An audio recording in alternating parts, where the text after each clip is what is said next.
Friday night. You know what that means. The Skeptical Help Bar is open. Open for business. Open for business. It's time to drink and talk about skepticism, paranormal, and all kinds of stuff. I can't wait to get to our guest study. I'm so excited. That's my favorite part right there, drinking. So we got a whole ton of people. Like, you can tell we have a popular guest. Yeah. When it's like, even before the show started, there was like 30 people in the chat room. And like, we never get that until like later on. But it's just so nice. There's so many people here. We got some of our regulars. We got John Kennedy, Diane. We got a whole bunch of people from YouTube. I hope I don't butcher some of these names. Donnell, Silver Shroud. We got Amy. We got Patrick. Cheza. That's a cool name. I like that. There's a whole bunch of people here. And I'm excited. I hope you guys enjoy the show. This is the first time I'm getting to talk to our guest tonight. But before we get to our guest, we have some rules. We got to go over some rules. And the rules are pretty simple. Rule number 1 is that you are welcome to ask questions. That's what the show is about. We learn together. If we have a guest on, we learn about what they do and how they do it. From Alaska. We got somebody from Alaska. Damn. Rule number 2 is that I don't know everything. And that's pretty apparent if you've ever watched this show. I don't know everything. I know a few things. I know a few things about a lot of shit, but I know a lot about photography. I know somewhat about video editing, but this also applies to my guest. They don't know everything, so we might say, I don't know. And that's perfectly acceptable answer. I mean, if you don't know, you don't know. You don't know. Everyone, that's Divine Donna, who's off camera. When you hear that beautiful angelic voice. Oh, thank you. You're welcome. Rule number 3 is that we follow the Patrick Swayze rule here, and that is be nice. You can be in the chat room and you can discuss things. You can debate. You can disagree. That's cool. But do not devolve into name calling. Please don't do that, or please don't post porn links unless they're like really good. Don't do that because if you do, Donna will boot your ass. That's how we do it here. We be nice until it's time to not be nice. So we're going to have some good conversations. Rule number 4 is if you do have a question, please put a Q in front of it in the comments, a capital Q. And that way Donna sees it and she'll put it in the queue for later. I got a burp. And it's like stuck right here. I'm sorry about that. I am sorry too. Let me explain a little bit more for that. So the Q&A part is the second hour. First hour is going to be mostly me and the guest. We're going to be talking, having a conversation, getting to know each other, figuring out what each other does and how we do it, all that kind of fun stuff. And then after our break, we're going to come back and take your questions for the next hour. So be prepared for that. And rule number 5 is because this is a bar, we drink. So this just isn't iced tea. Don't let the label fool you. There's some good stuff in here. And with that, I'm going to stop my rant. I'm going to go to my special guest frame. Look at that. And I'm going to bring on our special guest, Beardo. Hi. Hello. It's good to meet you finally. It is very good. Very good to meet you. It's you know what? Like we were talking before the show, and we are actually talking before the show about talking too much before the show. Yeah. But it's really cool to actually talk to you because I've watched a bunch of your videos. A mutual friend of ours, Crow Judas. Yeah, he mentioned you, and he actually mentioned you in regards to a specific film. And I'm not going to call it a documentary because I don't think it is a documentary. I think it's more of like a glorified episode of a ghost hunting show. But he mentioned you in that context, and we got to talking more. And I was like, I've seen some of your videos. They've popped up in my feed. I've watched them. I enjoyed them. But let me go back and just really dig into this. And then I was like, well, shit. I want to talk to this guy. I want to see what he's about. So. Hi, how you doing? I'm doing good. It's early hours of the morning in the UK. I like to see the UK YouTube lot have come in, and despite what they tell you, it is not my birthday. Everybody thinks it's your birthday. Is this so? I've seen something where like people will wish you a happy birthday, and you like ban them from Yeah. the show. What Yeah. is that about? What's the story behind that? Another debunker called Purple, and when I first started, he sort of took me under his wing, and I was obviously the live streamer because of Twitch before I started on YouTube, and I sort of took him under my wing for live streaming. He took me under his wing for debunking and editing and things, and we helped each other out. And then this is his first live stream. I've got him all raring to go. And then he just clicks live randomly, nowhere near my birthday, and he says, "And just before we get started, guys, can we wish Beardo a happy birthday?" And everyone was arguing while they were doing it. And this has happened every single day, no matter which channel I go in. Happy birthday, Beardo. As soon as I turn up, even as a viewer, as soon as I say hi, everyone, it's like "Happy birthday, Beardo," and I'm like, "Oh no, Oh, well, happy birthday! you're all banned." Oh, all right. So, whenever I have a new guest on, Yep. which you are, my first question, it stems from being a comic book nerd at heart. I would like to know your origin story. So basically, like, how did you get here to making Beardo Gets Scared? Like, what inspired you? What got you into it? How did you start? Tell us the story. You look so cute when you do that. Tell me the story, Grandpa.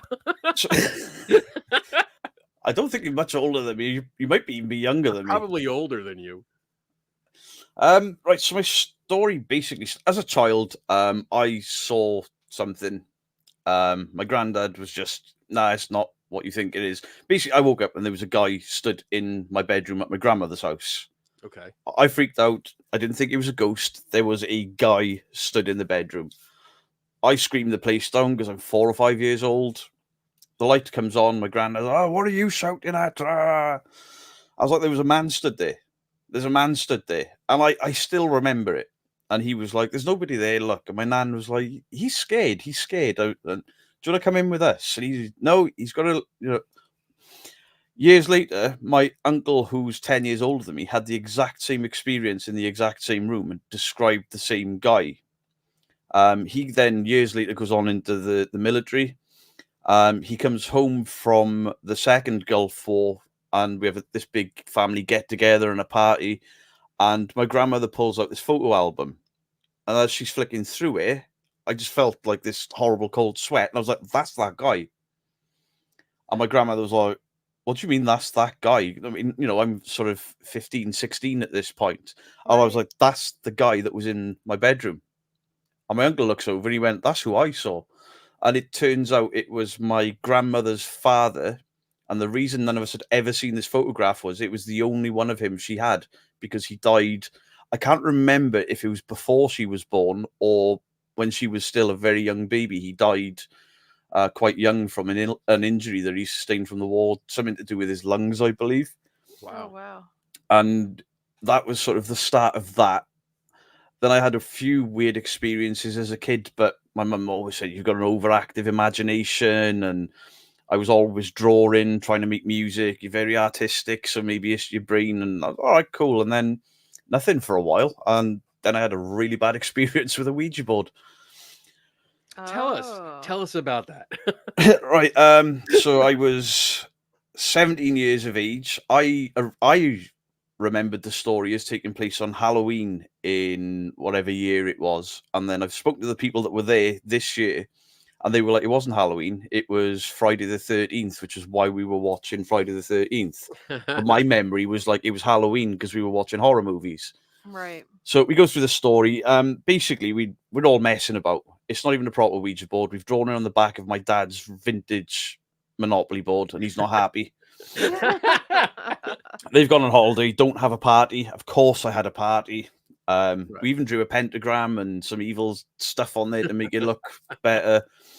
The glass is moving, and we notice each other pushing it, and we throwing insults out through the board at each other, and then there's just this change in atmosphere. And it starts answering questions that even to this day, we're all like, it couldn't have known about this guy that wasn't even on the board. He sat at the end of the table.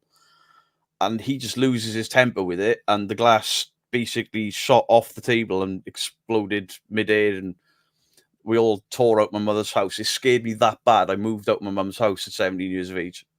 Wow. Wow. It terrified me, and it lingered for a long time after.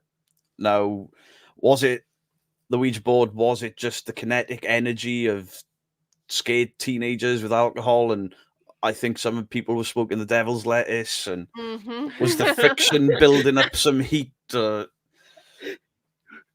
But yeah, Friday the 13th. All of these factors, plus, I'll point out that the memory of the event is not exactly accurate, because if you remembered Halloween but somebody else remembered Friday the 13th, then there's obviously a discrepancy there. But maybe I was the only one that thought it was Halloween, and like there was a house full of people, but only 4 or 5 of us are still in contact. They all remember the date, but we all remember different people being there. And I completely forgot that a person was there that everyone else remembers. And I'm like, this is false memory. So how much have you guys forgotten? Right. And I'm like, I've heard people say about false memory, but I had no idea it could be that vivid. Yeah. And that's something that we deal with. I know I deal with constantly, because people tell you like their ghostly experience or UFO or monster, Bigfoot experience. And they're like, yeah, I know what I saw. Like, that's, to me, I'm trying to be sincere here, but that's usually the biggest mistake people make, is when they say, I know what I saw, because it's like, no, you really didn't. And here's why. And we talk. And that example is beautiful, because it shows like different people have different memories, like of even the people that were involved. Yeah.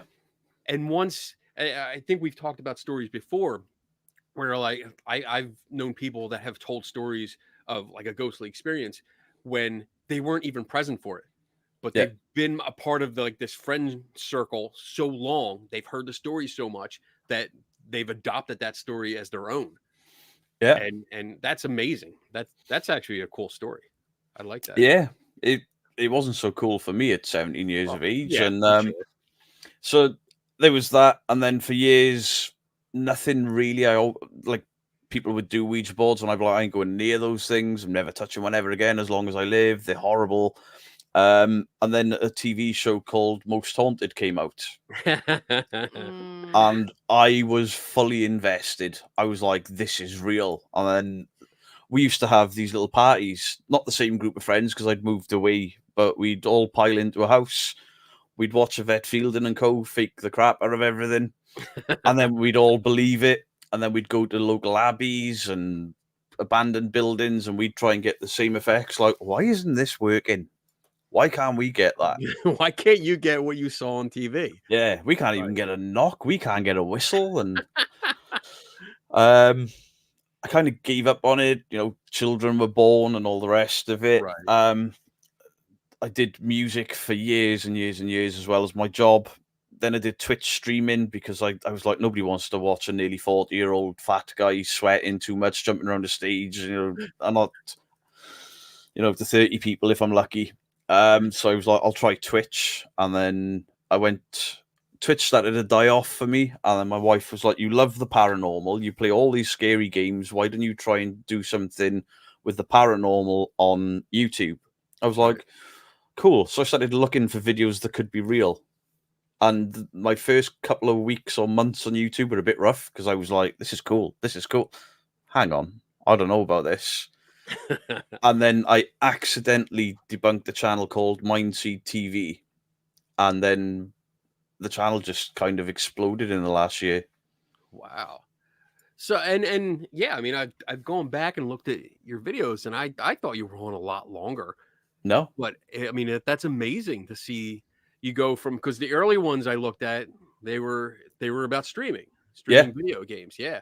And then you started getting into the ghost. So you said that at first you were like, this is cool. This is cool. Yeah. So were you a ghost hunter? Were you into like going out to places?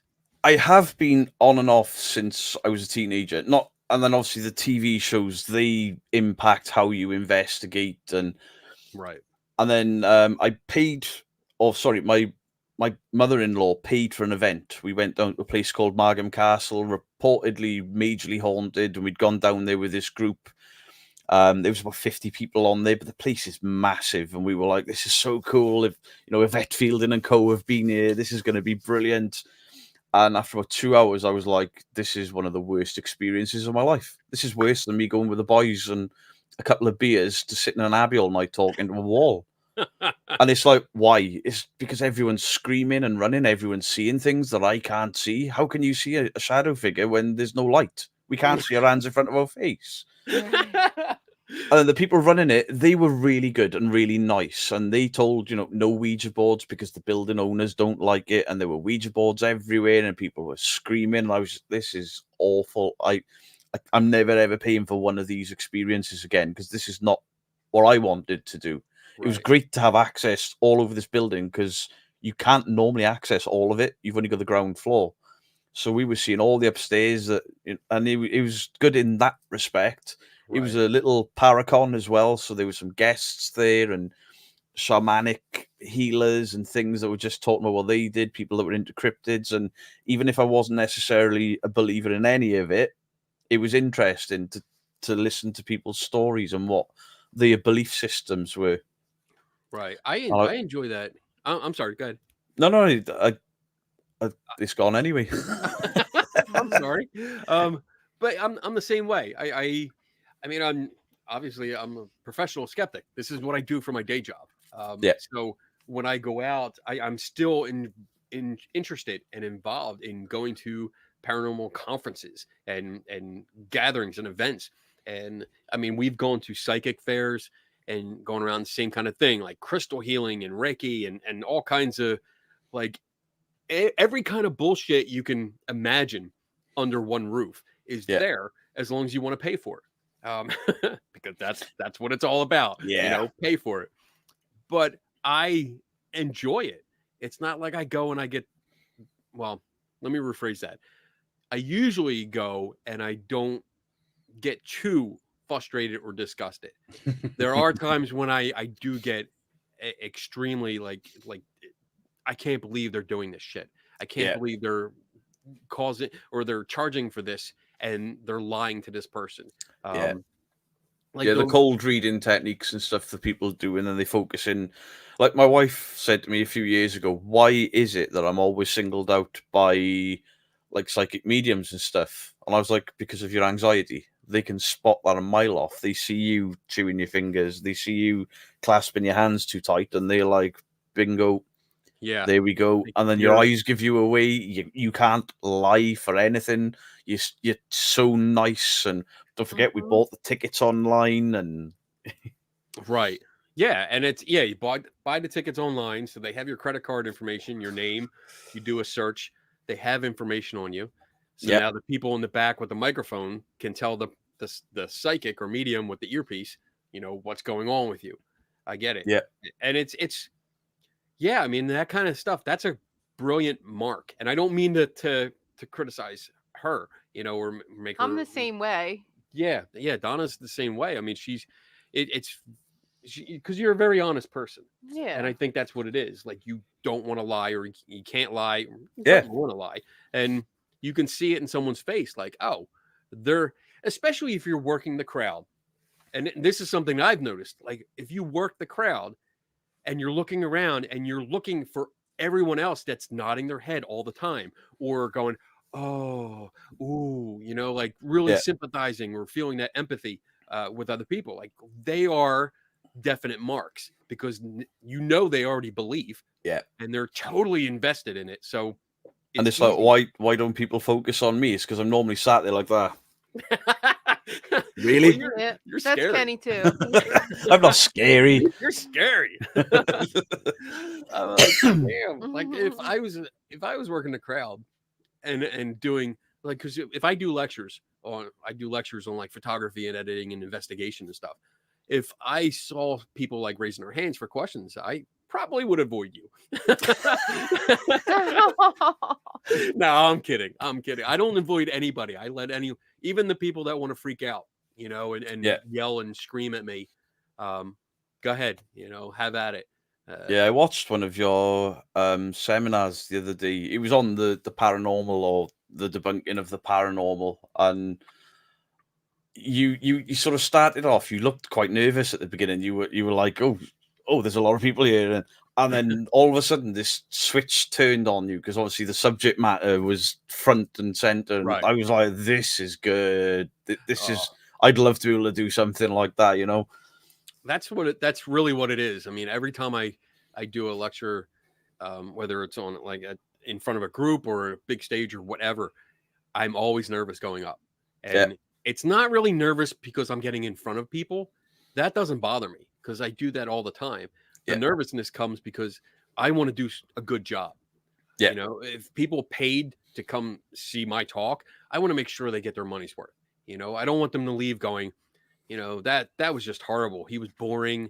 He didn't know what he was talking about. I mean, if you want to leave saying, fuck that guy, I hate him, everything he said sucked, you know, but if I made you think and maybe you were entertained for a little bit, yeah, that's fine.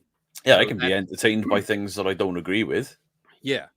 And I encourage that. If you don't agree with it, like we talked before the show, and like I told you straight up, like you don't agree with something, like you can disagree. Don't feel like obligated to just, you know, say yes and move on. Like disagree with me and let's talk about why, because that's how we progress. That's how we learn. Yeah, absolutely. It's how we learn. So you do a lot. You do a lot of debunking. You call yourself a debunker. Yeah. Because that's something like there's people that I work with and interact with, that there's like sometimes there's a stigma with that term. Like I never call myself a debunker. I call myself just an investigator. That's it. Not a paranormal investigator. I'm just an investigator because I want to know what's going on. So, I called myself a debunker because it was a dirty word. It's like my community are called the Beardo's Weirdos, and that all came from Mindseed fans insulting me. The Mindseed fans were calling me Big Fat Beardo Weirdo. So I started announcing myself as Big Fat Beardo Weirdo or my group of weirdos. It was like turning this negative insult into a positive, and like, you have no power over me, no matter how small my channel is. That's awesome. And you take yourself so seriously with your black curtain behind you and not looking at the camera. Yeah, we saw a ghost in this room and it was scary. And I'm just going to mock all of it. It's not real. You can take yourselves as seriously as you want. I am going to mock you. I'm going to mock myself. It's going to be fun. And I've heard of debunking, like a team will go out investigate and then they debunk, but a lot of them debunk just to throw you off the scent of fakery. Right. But I never knew what debunkers were, and then I kept getting shouted out by these channels, Mr. Grey, The Shape, and Purple, and I was like, there's actually channels for this? And they were like, yeah, you've been doing it for months, you just didn't know what it was. But, you know, you've got to be careful calling yourself a debunker. Like, I haven't. Yeah. I'm a debunker. I usually term or phrase it in a way of saying, well, look, I go out to investigate. I don't know either way. When I go out to an investigation, I don't know where it's going to go until I start looking into it. And most of the time a good percentage, and I don't like putting numbers on it because I can say 99% of the time, and that doesn't mean shit, you know, because I'm not actually doing the stats for it. But I can say most of the time, debunking is the result. I debunk the claims that are being made. And then there's a small percentage that I don't know. You know, it's like I'm called a debunker, but at the same point, I'm the debunker that believes. So I kind of stood against the grain from the off there, and then obviously Purple later came out and he was like, I believe. I just didn't know whether I could tell people I believed and be a debunker. I'm like, well, just be ourselves, just be us. Right. And then, you know, Mr. Grey is the most stone skeptic of all of us. And then when we find something and we're like, I don't know, but this could be, let's send it to Mr. Grey to shit all over because that's what he does. But he does it in the nice way possible. Yeah. I've seen him. I've watched his stuff. I like his stuff. I know I did reach out to him once, but he was going through something and he's like, I'm really too busy right now. I can't. Yeah, do it. I was like, cool. he unfortunately had to move twice within a year. He lost his internet connection for like 3 or 4 months. That sucks. He had a bit of a time for the last year. Yeah, but I do enjoy his videos. And you said a couple times that I believe. Now, Yeah. do you believe because of those two experiences that you told us about, or is it just because you don't know? Like for me, I guess I'm a little bit on the other side. Let me try to explain. Yeah. I don't believe in the paranormal only because I have not seen evidence yet for it. And I keep looking. So I continue to go out with ghost hunters. I continue to go to psychic fairs. I continue to do all this stuff with all these fringe, pseudosciences or hobbies, whatever you want to call them. I continue to go out and I'm open to it. I'm like, show me the money. But I don't see anything yet. So for me, I'm on the side. I think I'm just on the side of the fence, just holding on to the fence, but on the skeptical side, just going, I don't see anything yet. I'm going to wait over here, but in case. So what do you mean when you say you believe? Well, obviously I had those experiences, and then when I got a bit older, there was an ex, and I don't like telling the story because it's an ex, and it was a messy relationship, but there was weird things happened there. And I moved in with my wife, and the day I moved in, I'd been here a few times. I'd been here a lot. We both had a house, so we condensed 2 houses into one house, and just kept hearing weird noises. She's like, "Oh yeah, the house is haunted," and I was like, "I'll be the judge of that." And then she was quite scared of it, so I was like, "Right, I'll debunk it." It wasn't debunked then. It's like, I'm going to work out what's causing this. And there were a number of things where I'm like, yeah, that is this thing. That's the heating pipes. That it's a wood framed house. It's a dormer bungalow, south facing, so the sun heats up from one side over and things like that. And then it was almost like the house was mocking me. It was. I was in the kitchen and literally a washing up liquid bottle is behind the taps, and we used to put it there and sort of wedge it between the tiles and the tap to make sure the kids can reach up and grab it. And if they can somehow reach, it's a bit of a pull. And I've stood there and washing dishes, and I've put it back where I always put it. And I look at my wife, and then this thing just shoots past my face, and I was like, right, let me get some soap underneath it, put it back there, see if I can get it to. And for love nor money, I couldn't get it to do it again. And then she had something move in the kitchen. It was a tray of chips, and I'm like, right, the chips were frozen. That thing has come out of the oven. It's probably still warm. So let's see if I can get it to ping back into shape when it cools, when you put the cold chips on it. Couldn't get it to do that, but I'm like, that's what that was, probably. I'm not saying it is because I can't recreate it, but in all probability, don't be scared because it's probably cooling and Right. And then that would bug me. I have like self-diagnosed OCD, and I would keep doing that over and over again. And I would buy more frozen. Well, we call them fries, right? Yep.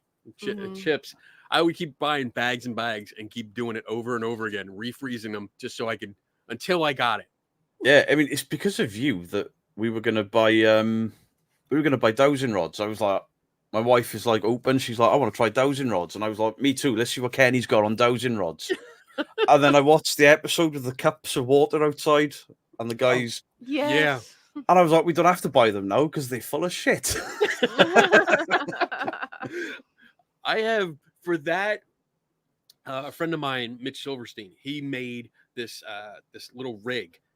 So when you get the dowsing rods, they have handles. So he took the rods out of the handles and then locked them into 2 acrylic blocks. And when you put the rods back in, you're still holding the handles, but now you can't manipulate them like this. And there's a bubble level on the bottom bar. So you can see if anyone's trying to slightly move it. I've used that for years with professional dowsers, everyone. Guess what? Doesn't work. No. Doesn't work. Lose it all. But that's cool. That's cool. Did you see was that the same video where I went out into the ocean? Yeah. Okay. Yeah. that was my little like dig, because I was like, you know what? Fuck this. Let's go out in the ocean, because if it's gonna work, it's gonna work Yeah. here. You know? Yeah, it's like, all right, if you can't find spirits, can I find water? No. No. No. And I mean, speaking of that, like this is a good topic, because let me see here. So always, pretty much every time I talk to dowsers that try to give me the history of it, they always quote this, Right. De Re Metallica, which is a huge book. It's from the 1500s, and it's the first mention that we know of in print of dowsing. And there's quite a bit in here, almost like a Yeah. full page worth of text about it. But there's always a quote that's one paragraph that talks about, oh, look, they're using it. You know, this author is telling us how these people working the land are using it to find different ores, and that's it. They stop with the quote right there. But if you keep reading the page, the author tells you straight up it's bullshit. Like he doesn't believe it works. And it's been a while. Like I've always wanted to get a copy of this, but it's always been kind of expensive. But I finally got it, and now I'm going to write something up, or do some kind of video, just showing like, here's the rest of the translation. It's bullshit. Just stop with this. But so I watched a lot of your videos, and you do a lot of like real time critiquing. Like you get in there and watch the video. And one of the things I wanted to ask you about that is, do you watch the videos beforehand, before you record? Some of them I do, but I'll say in the video, I've already watched this, and something has caught my eye, and then this is what I've sort of deduced and all the rest of it. But what I like to do is watch these videos from an everyday YouTuber perspective. Most of the debunkers will download the video, put it in through editing software, and analyze it frame by frame. Right. I don't do that unless I can't work something out. So I'll watch it as a regular viewer. The only thing I will do is slow motion, quarter speed, and volume. I'll mess with the volume. If I can't work something out, or if I've worked it out and you can barely see it, then I'll take my editing software. I'll brighten the image, or change the exposure, turn volume up, because a lot of time when you can hear an overlaid sound, you hear the click in and you hear the click out. Right.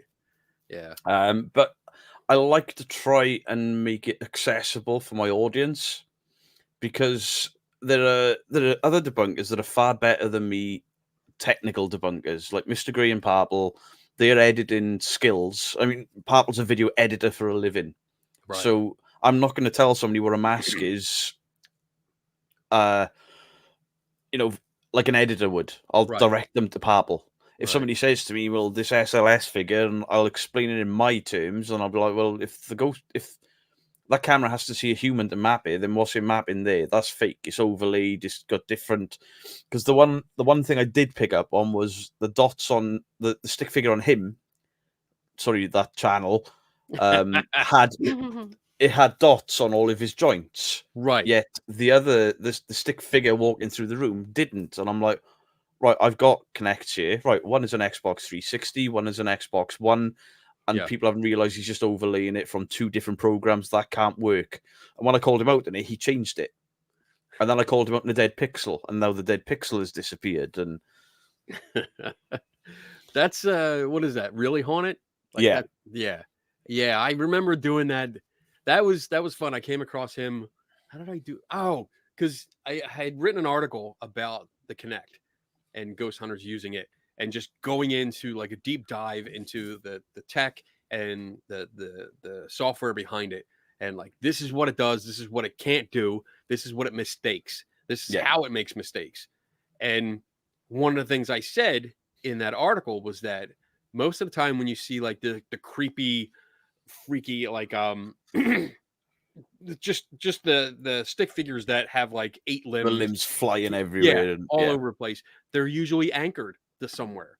They don't move. They're just anchored to like a chair or the end of the sofa or the couch or whatever. They're anchored to something, because that's what the Kinect is seeing.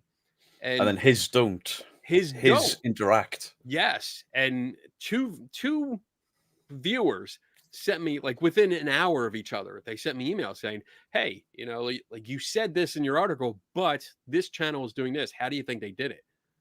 And I was like, well, let me look. And I watched. I'm like, fuck, I don't know how he's doing it. let me figure it out. And Yeah, that's what we did. Like during that because video. what you did with the SLS figure, I don't even know if you're aware, but that's what all of us debunkers on YouTube, that's what we have all taken into debunking, and we're always like, you know, if you want to know how this was debunked, go and check out Kenny Biddle. We've watched Kenny Biddle, and Kenny Biddle has recreated this even better than this guy with an apparent Vlad the Impaler haunting his house. That seems to be one of my flaws. Like I usually, when I recreate something that I see, I am told that I do it better than the original person, and Yeah, that's a compliment. and while I was learning the editing techniques that they use, I was like, I wonder if I can recreate that. I did what you did, but I did it in a comedic value. I've done 3 parts so far of My House is Really Haunted, and I use all of their tricks, but I will leave mistakes in so my audience can see how I did it. One of them was so blatant, you hear a string snap, and then me go, ah, shit, my eye. Would it snap back and hit me in the face? Or you'll see like a foot pull behind the cupboard really quick and things like that. But at some points, people are like, how did you do that? How did you? I basically got a stick figure to mount me and give me some loving. And everyone was like, so how did you do that when you said your Connect is broken, you can't use it? I was like, I literally took Lee's video. I took his stick figure. I took all of his background out. I just left his stick figure that choked him out on his sofa, and I put it on my back. That's awesome. I mean, that's not just like saying, "Ha ha, I figured it out." That's taking somebody's gun and shooting them with it. You know, that's like adding insult to injury. I love that. I absolutely love that. That's really good. So who are, I mean, and you're free to say whatever you want on this show. Yeah. You know, whatever you're comfortable with. But who are the worst? I guess who are the worst offenders? Like who out there should people be? Who should they know of? Like that are faking stuff and that like are so blatantly fake. And I'm not just saying like based on opinion that you know you might think they are faking, but like that you found good evidence that shows that they're faking. I mean, the biggest ones that I absolutely hate them are these ITC channels, because a celebrity will die the next day, they're plastered on their channel. I've used this and I've spoken to this, and it's like you've just taken interviews and put it through a filter and used a guitar pedal. Absolute disrespect, and I get really wound up with that, which is why I stopped making videos about it, because I'm like, Huff and Hope Paranormal, you are disgusting. And then when they did videos the next day of people that I actually followed or listened to or watched on the TV, like I'm a WWE guy, and when Bray Wyatt passed and they did it, I went nuts. I was like, all 3 of them, the guy's probably not even cold. And I'm like, that is disgusting. But then you've got these people paying for private sessions and the hundreds of dollars. Yep. I mean, just and selling his bullshit equipment for like $600, $700, $800 or more. And I mean, we're talking about Steve Huff and like, I mean, I had a sign up here, like this whiteboard right here. This is all the projects that I'm working on. And Steve Huff is always on there, like get into him. But like for me, I know that I want to devote a lot of time. If I'm going to get into that, it's going to be like a deep dive. Yeah, and he needs it. He needs really does. I feel bad for the families. It's the families that are watching and the fans. You know, fans have a unique bond with, you know, like when I was a child, Kurt Cobain, I was obsessed with Nirvana and Kurt Cobain. Luckily, these guys weren't around to have done their crap then. Right. But, you know, that would have hurt me as a 15, 16-year-old Nirvana fan. Or the opposite, I could have completely drunk it in believed it and been like, I'm gonna take my money, and Right. that's wrong. It amounts to fleecing, robbery, grifting, and I don't like that. And then the other ones are people like Laney and Ben, even though they've kind of stopped it. Really Haunted, who are the laziest paranormal channels because they never leave their house. They stay in their house, they maintain they're under some form of demonic attack, and then I see the comment section and it is take this money and get a priest, and take this money, take this artifact, take this religious thing that's been handed down to my family to protect you. And I'm like, this is wrong. This is a con. And then, right, how do I tell people this is a con? Well, I'll deconstruct every frame of the video. Right. And in some cases, those channels can't get away with what they did because I turned their entire audience on them. Good. And I did it guilt-free. Good. Yeah, as you should. I mean, I don't think you should apologize or anything. It's like, I mean, that's targeting the grief of their audience, and Right. there is my community. A large part of it is made up of Laney and Ben and Really Haunted fans that were at their wits' end. And if I could send you the emails without breaking privacy of what people have sent me, it's Right. heartbreaking, absolutely heartbreaking. I mean, I feel the same. Psychics, mediums that Yeah. that go after people that are in mourning, that are grieving, and constantly like suck money out of them. Like, I don't feel bad at all for calling them No. out, and I No. constantly do. I mean, I have one of my mementos that are hanging up on my wall. Is when I started working here, my first lawsuit threat is hanging on the wall from a psychic medium that I called out for bullshit certificates, bullshit claiming that she solved a missing person case. Yeah.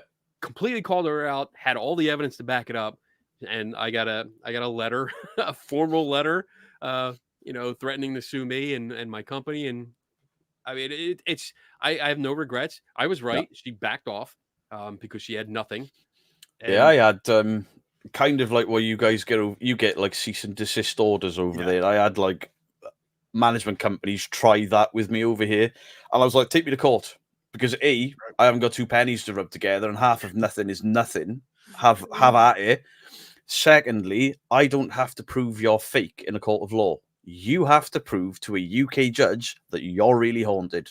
Right. And bearing in mind, my evidence destroys everything you've ever put out. Your backstories being a lie, how you got your ghosts being a lie, the fact that your stories changed, or that you ripped off a TV show called The Poltergeist Diaries. Oh, Really Haunted. You watch that was really haunted. Yeah, I remember seeing that. Okay, yeah. That's damn. Yeah, and we contacted the guy that wrote and created The Poltergeist Diaries, and we were like, "Have you seen this? It's basic plagiarism." And right. And then we were like, your episode 3, you're sleeping in your car. Look at his episode from this time last year where he clearly found your channel because he forgot that his haunting came from a Ouija board found in his attic, like yours. But now it's a rock from Romania. He's forgotten about the Ouija board. But look, he's sleeping in his car because the noise in the house is too loud. Oh, look, this episode, you get pushed over. Look what happens to him. Damn. Damn. Oh, plagiarism. That's something I'm familiar with. I'm sure you've heard of our buddy Zach Baggins. Yeah. Oh, by that laugh. Yeah, you've heard of him. Yeah. I still watch Ghost Adventures for all the wrong reasons. Oh, I cannot stand it. I mean, I watch when I have to, but and usually it's because I'm researching like the location or something, and it's like, oh shit, they did an episode. Now I gotta watch and see what crazy shit he came up with. But I watch it to see what equipment they are bringing out, because in a year's time, all the people that are claiming to be legitimate homegrown talents are going to be using the same equipment. And he still uses the DR60, the Panasonic piece of shit. Yeah, and now look at the comeback of it. Everyone's trying to get them. I think £900 in the UK. Wow. If you can find them. What is that in? Let me see. What is that in US money? So UK to US dollars. You said 900? Yeah. So that's just about $1,200 here. Wow. And that's about right. Yeah, about $1,200. The guy because I did a video on that, and I had a friend let me borrow his, and he paid $1,000 for his. Oh, we all watched that. Oh, It was like, how can we debunk it? We can't afford this. We can't get hold of one of these. Ooh, Kenny's got a video. that was actually fun. I did a lot. I only had it for a few days, and I mean, even though it's a piece of shit, it's still, this guy paid $1,000 for it. I wanted to make sure I got it back to him as soon as possible. So I don't get blamed for anything, because I ain't putting out $1,000 for that piece of shit. Well, no, they were recalled because they were pieces of shit. They weren't fit for the original purpose it was intended. And now the rumor is they were recalled because of spirit voices. It's like, no, it wasn't. It was recalled. It was broke. It was. All right. So, oh my God, I love talking to you. This is great. I'm having so much fun just learning about what you're doing and some behind the scenes stuff, getting your opinions on things. Like Huff Paranormal was on my list. He needs to be. Just a chat about. He needs to go. Yeah. Mm-hmm. I want to talk. Oh my God, we got 15 minutes. Yeah. Crow and Judas, silence about the DR60. Oh my God, Crow. Just stop. I know you're joking, because I know you made 2 videos on it, because I was in one of them. Yeah. Yeah. You do. What am I doing here? Ed and Lorraine Warren. Yeah. I know you did a video on them. You touched on them because I commented on it. But so I'm currently working on a video about one of their investigations, a particular part of it. But what are your thoughts? I know your thoughts. I watched the video, but in case nobody else does, like, famous people, should they be, or were they legit? What do you think? I think the very famous con artists. The more I have looked into Ed, the more disgusted I am. But I listen, I don't know how true these stories are. Right.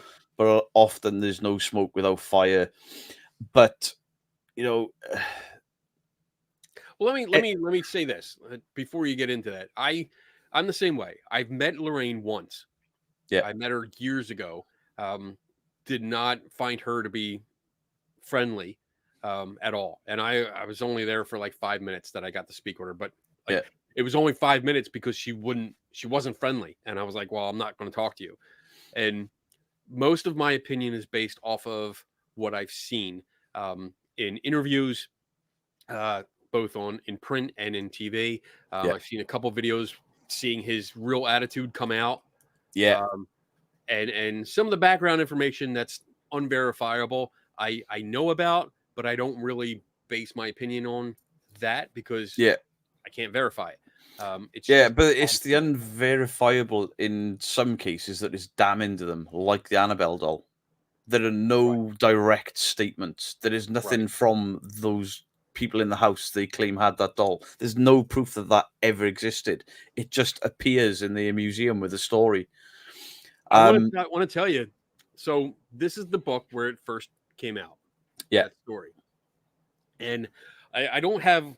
I'm gonna tell you something about this because it really doesn't fit into the other videos or stuff that I'm doing. I started reading when I read this.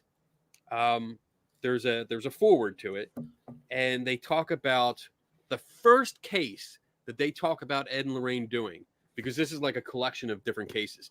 The first case has to do with a naval academy, or actually West Point ghost story, where the author claims that Ed and Lorraine went there and solved it, that the West Point called them to come in and solve this case. Yeah. And I looked it up and found out that they had nothing to do with it, that it was a hoax, that one of the cadets admitted to freely that he played a hoax on the other people because he wanted to screw him up for like a football game. And that was it. Because this book mentions like, oh, they were in the newspapers all over the place. So I did a deep dive. I went into all the newspaper archives of that year in that area. word search on West Point, ghost, apparition, phantom, whatever. Nothing came up with them. So like right away, I was like, this is bullshit. This is bullshit from the start. I didn't even get like past page 10 and it's already bullshit. So yeah, and it's, you know, the amount of people that have counteracted their stories, like, you know, they make out that every case they're involved in was these big cases, and it was like, no, they weren't. You were there for a day. You know, yeah, you went to Enfield, and everyone thinks you were there for a week, and you helped that family. You walked in there and went, nope, nope, nothing here. We're going back home to America. right. And on your way home to America, you're like, ooh, what if something is real? We better call them to make sure they're okay. And somebody's made a movie of that. Great movie, but it's not based on any realism. Right. Yeah. I mean, that they like Amityville, they were there for one night. Yeah, And after everything. it wasn't even their investigation. It was a No. news crew, a local news crew had organized this and they were invited to come along. See, So, I purposely avoided your Ed and Lorraine Warren. You've already done a Ed and Lorraine Warren episode, haven't you? I did an article on that case that involved them. I purposely avoided it, and then after I did mine, I watched Jaws, and you were like, "Isn't it suspicious how the kid actually looks like an adult bent? Yeah. What if you put quarters on your eyes instead of glasses?" And I was like, "Wow, I'm glad I didn't watch Jaws first because I had my own input on it." And then when I watched Jaws, I was like, "Yeah, I feel, you know, that's the ghost's face. It's the ear of a deer, all that sort of stuff." The Pope or the saint that was supposed to have appeared in the ear of the moose. Yeah, that's hanging on the wall. Like that was I read that because my editor had actually asked me because we were doing a Halloween issue here, and he's like, "Hey, you want to tackle the photographs? I'm going to do like the story behind the story. Do you want to tackle the photographs?" And I was like, "Yeah, sure." And I knew about the whole kid video or photograph, and then I saw this other one. I'm like, "Wait, there's supposed to be a saint in the ear? Are you fucking kidding me?" Like, all right, this is how deranged and out there they were. That couple was. That they made this claim and not. I mean, the thing that really got me, and I'm going to touch on this really quick because I don't want to take up too much time, but I was just telling my wife before the show, like I've been researching the haunting in Connecticut with the Snedeker family, and the one thing, like everything that happens in that story, I mean, besides being bullshit, and that's straight from the author of the book, but everything, the thing that gets me is that in the book, Lorraine is standing on the steps looking down at the basement, and she allegedly gets this vision where she sees this like disgusting, greasy guy at the bottom, and he's like making all these comments about cold, dead bodies. You can do whatever you want. And she comes up and declares that the staff from the funeral home that used to be there practiced necrophilia. And I remember stopping like, are you fucking kidding me? You just accused this funeral home staff of criminal charges, first of all. And this is happening more and more as well. There are people now going to hotels and solving murders, and these are kids with DR60s and they're high or they're drunk, and you're like, you can't just label somebody a murderer. The police never solved this. You've potentially, to millions of people, made somebody guilty. Right. And they can't defend themselves because they're no longer here. Well, the funeral home was run by a couple for 45 years. And that's what really bothered me. Like 45 years, they ran this business, serving the whole community, taking care of their dead. Yeah. Like literally taking care of their dead. And here comes Lorraine. Oh, yeah, they were having sex with the bodies. You know, and like that just puts that tarnishes the reputation of this family that was there for a family business that helped the community. Yes. Yeah. And it just burns me up. Like, all right. All right, I gotta move on because I'm getting really pissed off, man. The last thing I want to ask you before we take a break, something I've always struggled with. Like I see you do like play the videos and you do this real time commentary, which is I love it. I Yeah. absolutely love it. It reminds me a little bit like a Mystery Science Theater 3000 because you're funny, dude. Like some of the shit that you come up with, I'm like, oh my god, that was good. All right. But do you have problems with like copyright issues? Like, I do they come used, after you? yeah. Twin Paranormal, they tried to take all of us down. They dished out copyright strikes everywhere.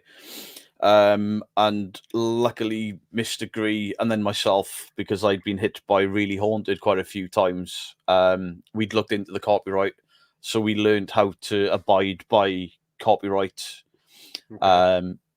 Shorter clips, because I just used to play the full hour episode and just talk over the top of it, thinking I could get away with it. And technically, you can, but they use background music from paid sources and stuff, and I was like, I can't work out a way to get around this. Okay. I'll buy the same license, and now I don't get copyright strikes for music, no copyright claims for music, because I own Epidemic Sounds, and they all use Epidemic Sounds, including the sound effects which turn up on Spirit Boxes. Bizarre. I mean, that's honestly something I didn't think of because I try to do everything cheap, Yeah. like it's what I can do, even though I'm like I have a budget with work, so I can spend some money, but I try to do everything on the cheap, and I don't think I can't just do a live commentary. That's not my thing.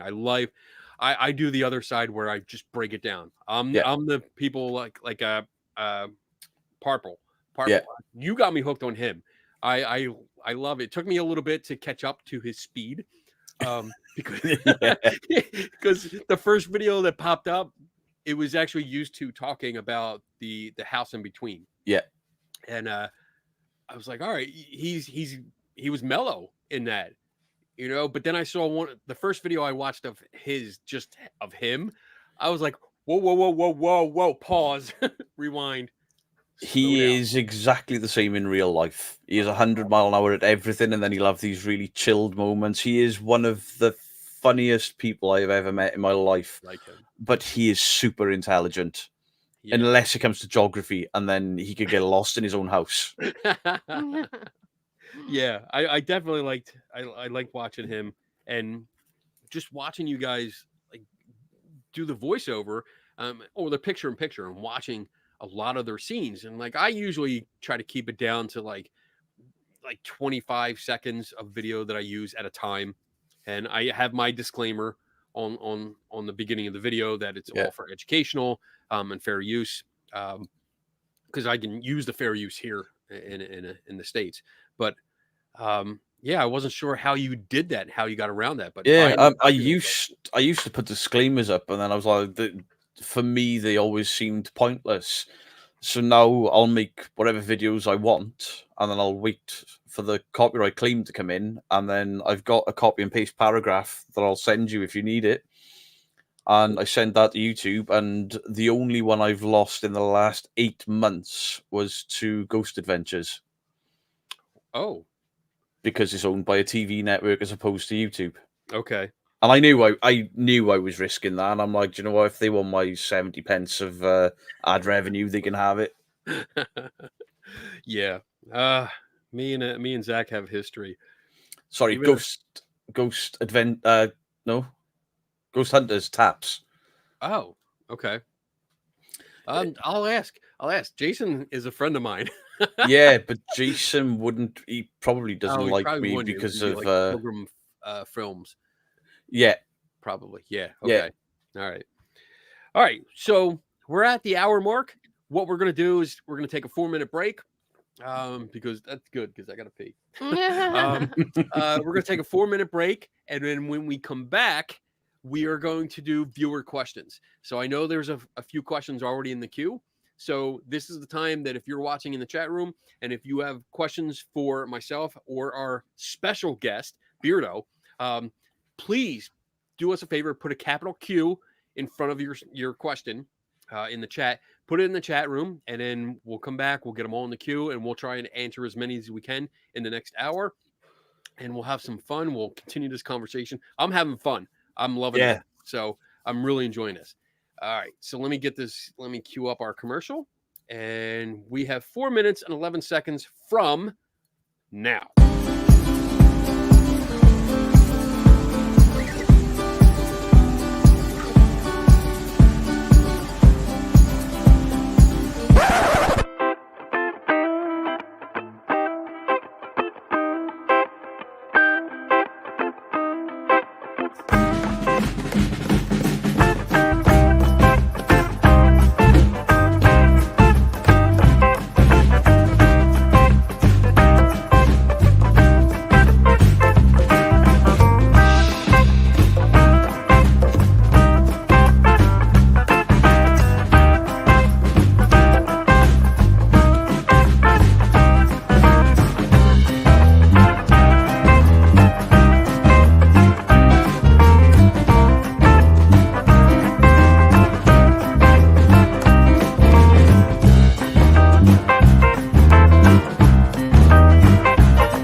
All right. Part 2 coming up. This is the Q&A session where you guys ask questions. There's a bunch in the queue already, which is great. So hopefully they're all to Beardo and not me, so he can do all the talking. It's so nice. Like I see that you've done streams A bunch of streams. Like I really want to try and get on to one of them because I see like you do it Friday, and I think you do it like at 8 o'clock your time. Right? I run 7 my time until 9. Okay. So I'm gonna try and get on one of those, and it's always nice when you have a guest because like I love doing shows. We call them open mic night, and that's basically when I'm just sitting here and just like you sit there and you answer the questions and respond to comments, and I love doing that. But it's also nice when I have a guest because they do all the talking and not me. So, all right, so Donna, we're gonna do some questions here. What do we got first? What is your favorite cryptid? Thanks, Melissa. I don't have one. You don't have one? What? I don't believe in them. Well, you don't have to. I don't believe in them either. The Mothman story is cool. Is that a cryptid? Yeah, that's a cryptid. Yeah, it's a cool story with a cool film. But the chupacabra thing, I'm like, yeah, that's just a dog that's inflated with water or something after it's died. Calm down. Oh man, that for me, favorite cryptid. Wow, like Bigfoot is like just, it's over and done with. I've seen its fake so many times. Mothman is actually kind of cool. I've been to the Mothman Festival twice. Good food. That's about it. And then good music there. Usually good music. Too. Yeah, they had good music, live bands and stuff. But I don't know. Cryptid. I don't know. So you don't have one either? I don't. Yeah, I don't. Well, Loch Ness. See, I think you kind of. Then what do you mean you don't have one? And you don't have one. Here we go. That's what I want. Come on, fight me. No. Yeah, I think Loch Ness because I think that was when it comes to like cryptids. I remember sitting and watching In Search Of, one of the early episodes of In Search Of, and they featured the Loch Ness Monster. And I was like amazed at this dinosaur because being a young kid, I was a young boy. I was into dinosaurs. I thought dinosaurs were great. And the possibility that one still existed, I was like, yeah, I got to see that. Now, not so, I don't believe in any of them, but yeah. Oh well. All right. Good question, Melissa. Thank you. And moving on, Sinful Sloth. Can Beardo show Kenny the banhammer? There it is. Mr. There Biddle, I'm not having a favorite cryptid. You're banned. Yes! That's awesome. I'm totally clipping that out. I'm gonna add some special effects. We're gonna have fun. So that's the one where you can talk, right? And it lights up. Yeah. Yeah. It lights up. You shake it, it makes all different noises. Like the Stormbreaker, does the same thing. I have an embarrassing confession. Yeah, he does. Shut up. I have the same one, and I got it. Very proud of it. It's sitting on my mantle at home, right at the TV. And I picked it up, pushed the button, said, I am worthy. All this stuff. Could not get it to work. Tried it over and over again. Never worked. Donna picks it up once. Says, I am worthy. Lights up. And I'm like, son of a bitch. That is not cool. But that's my embarrassing story. Not worthy. Thank you. I can show my liquor-based one. So I have that is cool. That. He is worthy of that. I have, that's filled with dark rum. So yes, I love that. That was a gift from my wife and JD, a fellow author here at Skeptical Inquirer. So awesome. And I have, Thor's hammer there. I have Thor's hammer here. All right. Next question. Well, we got Cat Mac. What's up, Cat? Were you able to explain, debunk the experience you had when you were 4, seeing the same man your uncle saw? No. There's always an element of I was a child. Mm-hmm. Imagination, and then maybe we discussed it more than I remembered, or I'd seen that photo. My grandmother swears that we'd never seen that photo. The only one she had, she never took it out. So I don't think so. My memory, obviously, I was 4 or 5 years old, whatever it Right. was, but it's a very vivid memory. And my grandparents, obviously, they didn't see it, but they reacted to me screaming the house down. And it wasn't like I was sleeping either, because I was watching Return of the Jedi. I remember being awake watching Return of the Jedi, and I just turned it off to go to sleep, or I think I might even have still had it on to go to sleep. You got to leave the music play out, and yeah, there's just as I turned, there's a guy stood there. So have I Hmm. it or the experience? No, but I'm skeptical of my experience because of how young I was. Right. And that's so I'm not trying to dispel or debunk your experience, but just to offer from my perspective, then yeah, I would agree. Like being 4 years old, your memory of that time, recall of that memory of that time is not going to be as accurate as we think it is. Um, there's also the idea that it might become like almost like a family story because obviously your parents or grandparents, I'm sorry, Grandparents. grandparents had reacted to it and maybe Yeah, they brought it up several times before after that, and who knows if the story or the story details were the same each time because they're telling it from, I mean, when they got there they were getting there after the fact yeah. and then reacting to what you told them after watching Return of the Jedi, so which does have a force ghost or two in it. Yeah, he wasn't glowing. So well, you know, back then they didn't glow as much No, true. as they do now. But and it's a good story, and those are the kind of stories like we've talked about this on the show before, where that's the that's the kind of story that's personal.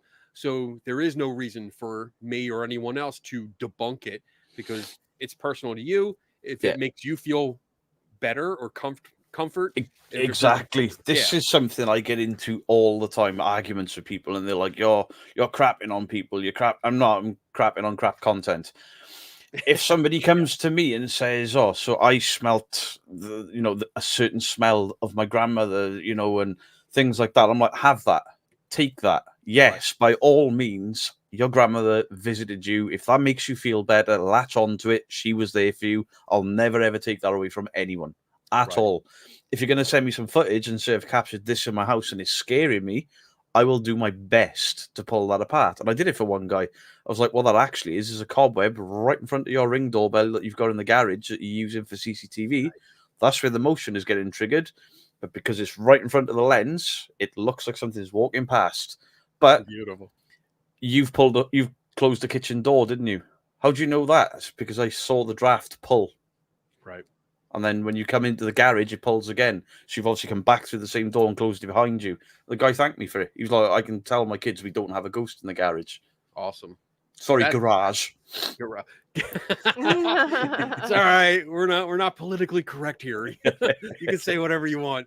But yeah, I agree. Like there's no reason to take that away from someone if they're No. not looking for an explanation, and even when they are, sometimes they're looking for it just to have that knowledge. And my first question will always be, "Are you sure?"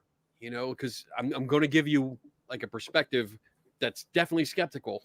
Yeah. But I'm not mean about it. I never try to be mean. Very polite and professional because it is someone that they loved, Yeah. and you want to be gentle and polite with that. So and respectful, very respectful. But yeah, I agree. There's no reason to do that. And I mean, I think that's how. But again, like if they come to me with a video and they say, "I got this in my garage," garage. How do you say it? Can't even Garage. say it. Garage. Garage. Garage. Yeah. Garage. I Can't like even that. say it. Garage. I'm gonna say that from now on. No, you're not. You No, can't I'm say not. it once. I can't even say it. I'll forget it. But yeah, if they come to me with a video or a photo and say, "Hey, what do you think this is?" I'm freaking out. Please explain it. Okay. Yeah. This is what it is. Here's a recreation. Because I love doing recreations. All right. Awesome. Next question, please. Mm-hmm. Bebos. Nice. How long ago was this interview planned? This interview? I mean, this is what, a week? Yeah. I Yeah. think the first time I approached you was last year. Sorry, Yeah. 2022, the end of 2022. When I first started, I was like, I'd love to have a conversation with you. Maybe we could record it. And then obviously you're a very busy man with your job. And then I dropped the was, ball. Yeah. I think I dropped the ball. I he was mean, like, who's this guy with 1,000 subscribers? nah, you know what? Like I love collaborating. I love doing stuff like this, getting together with other people to do the same thing. And again, like I think we talked about it before the show, but we get to learn from each other. Yeah. You know, I get to learn. I've learned things from you watching your videos. I've like, oh shit, I never thought about that. I'm gonna have to try that from now on. You know, and put that into my toolkit and figure it out. But I do have a problem because I do get busy, so busy, and I'm very like I can be working on something and my coworker Eric behind the wall, because he is behind the wall. Eric will come in and say, "Hey, my father just sent me this video. What do you think of this?" And I'm like, "Oh, we can recreate this. Oh, come on, let's go." And I forget about the project that I'm working on. Totally forget about it. So Yeah, and this I completely understand. I get sent so much stuff to look at, and then so many channels people want me to look at, and then I'm like, oh, I opened that email 3 months ago, and I never responded, and they sent me another three, and no, I said last year, and then realised that it was the end of 2022 when I emailed. Can't debunk a debunker. But yeah, I think I take the blame on that. I dropped the ball. But I'm glad that we finally connected and we get to talk. Yeah. I'm enjoying this a lot. Yeah, because so. I've said it earlier, and I said it in the comments. You were a massive influence on me when I started this, and I'm like, are there other people doing this? And then I found your channel. I was like, this guy leaves no room for question. Like, Wow, that's cool. this is the best sort of debunking that is out there, and none of the other debunkers are going to be pissed at me saying it, because we all say, you know, the SLS was Kenny's work. Kenny Biddle, go and That's check awesome. Kenny Biddle out. That's so cool. But you've got some paranormal channels in your chat that I've worked with, like Ghosts on Trent. You know, these guys, they go out, they investigate. I think in the 3 years they've been releasing videos, they've captured 2 or 3 things that could have been paranormal. They don't claim things to be paranormal. It's like, but it's interesting, and I love that. And I've gone out in the field with these guys, and there's no drama, there's no bullshit, there's no lies. And then when they turn up in debunkers channels, and then they're inviting debunkers out, I'm like, that's a respect awesome. level there, because they want to learn from me, and then I learn from them. How can I debunk if I don't go out in the field and see what these channels are doing in the real world? Exactly. If I'm always offering, hey, if you're going somewhere and you want a different perspective, if you want to, you know, like a friendly challenge, like for both ways, not just, you know, don't bring in a token skeptic just to have someone to bitch about, you know, like let's talk, let's have a conversation about what's going on. Let's look at the gadgets that you're using and see if they are legit. Let's discuss why. And they question the guy. They'll get a response, and they like, but you know, we don't say that this is paranormal, but it could be interesting.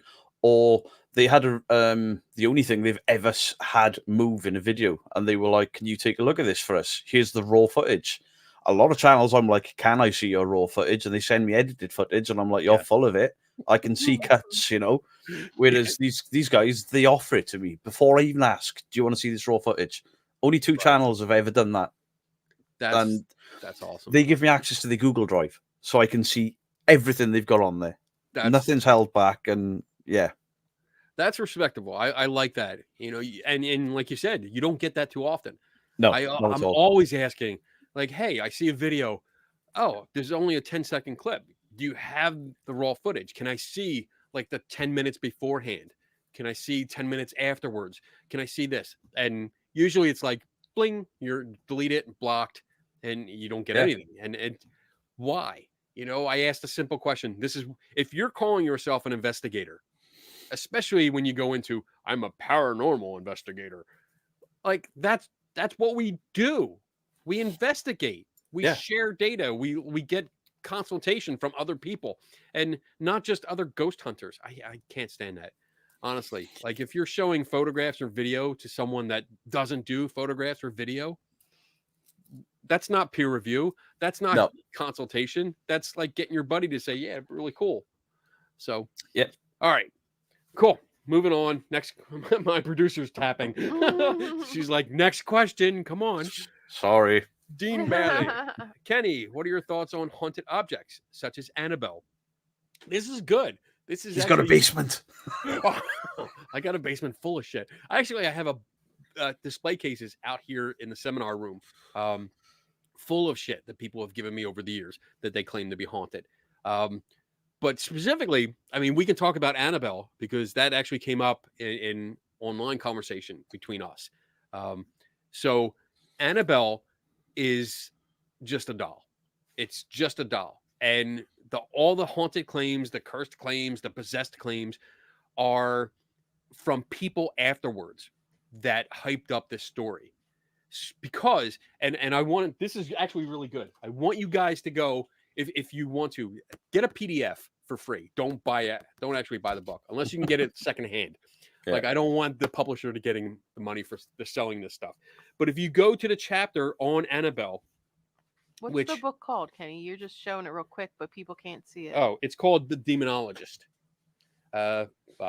Not really by Ed and Lorraine Warren, because it was Gerald Brittle who actually wrote the book, and he's also the one that sued everyone because they screwed up a whole bunch of stuff. But if you go to the chapter on Annabelle, and there's a chapter, and I actually have it marked. This is what you sent me, wasn't it? Yes, this is what I sent you. So there's a highlighted passage there, and this is supposed to be Ed's words. So quote it right from Ed, saying, "No, the doll is not possessed. Spirits don't possess things. Spirits possess people. Instead, the spirit simply moved the doll around and gave the illusion of being alive. But because you girls believe this was a spirit of a little girl, Annabelle, the appearance and reality were the same to you. In short, you left yourselves wide open, blah, blah, blah. This is how a phenomenon was brought on." And he goes on to explain, like, the doll is not haunted at all or possessed. So why is it locked in a cage? Why? Yeah. Why is it locked in a very fragile, easy to get out of cage? You know, that is just silly. The entire scene of that in a case, sitting in a case, and you can't touch it or do anything like that is silly and nonsense. Yeah. So when it comes to Annabelle, that's my thoughts on that. When it comes to other haunted objects, again, I literally have hundreds of objects that people have given me over the years that have dropped it off at my booth. When I set up at paranormal conferences, I have a skeptic booth that I set up. They've dropped it off. They've given me stuff, and I've tested them. My wife has volunteered. Not really volunteered. Not really. She was like, "Hey, wear this. See if it kills you overnight."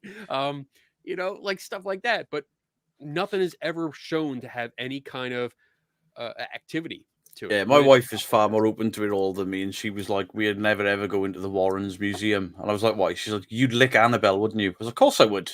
And she was like, "Why?" I was like, "Because if it kills me, then I know I was right. The paranormal is real. If it doesn't kill me, my channel is right because I've debunked it." That's Robert the Doll. That's always one I wanted to go down because that's like if you take a picture of it without asking, then you get cursed. But I mean, stuff like that. How many channels post it? Oh, we've been to see Robert the Doll. Don't look at this image. They post it on the screen. It's like, I've looked at this thing 11 times and I'm still alive. I've done this to the TV. Go on, kill me. Kill me, doll. And still, yeah. Yeah. I have no problem. I mean, it's when you tell me an object is haunted, I need to know the details.